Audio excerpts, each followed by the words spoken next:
Welcome. Are we recording now? Yeah, we're recording now. Oh. Hi, welcome to the Little Suburban Garden. My name is Bruce. I'm Holly. And we'd like to tell you a little bit about how we got to where we are now.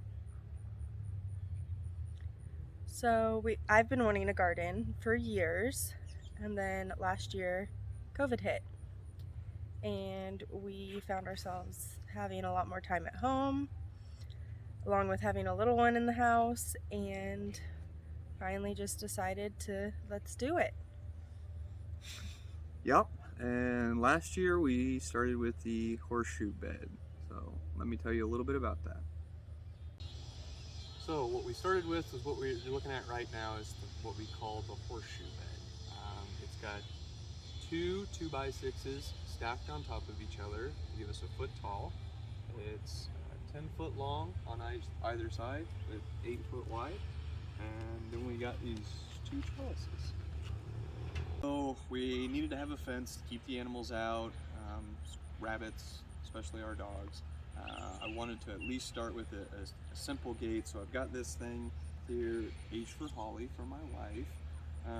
We're going to get this painted here before too long, and we've got a wooden post. The intention was to put wooden posts all the way around, but the garden kind of expanded this year, so we're at least going to stick with what I've done here is just a T-post, so T-posts with chicken wire. Save room for more expansion. Yeah. Bigger gardens for Holly. Bigger garden. Our garden last year ended right here.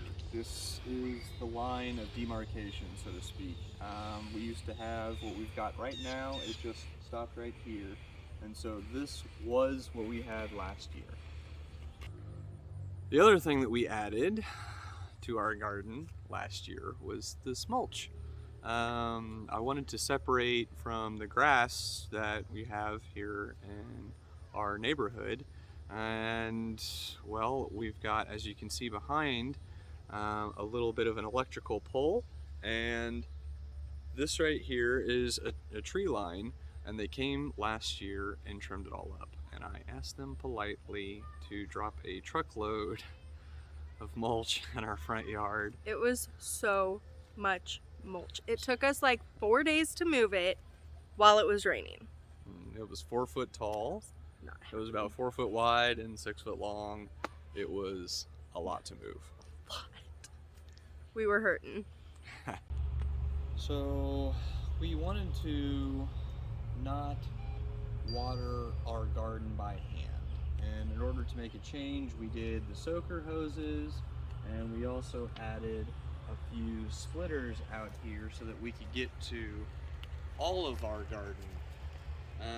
The idea, again, was to automate the water system, and the mulch also acted as a cover for my hoses that attach to the house.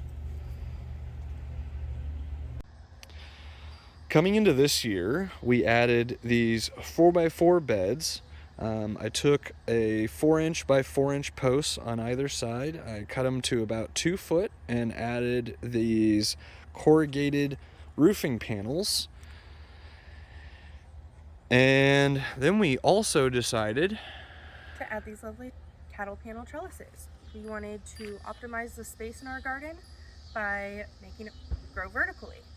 So then we also realized that tomato cages are no good for indeterminate tomatoes. They will grow forever. So we have a cattle panel here. This one is 8 foot.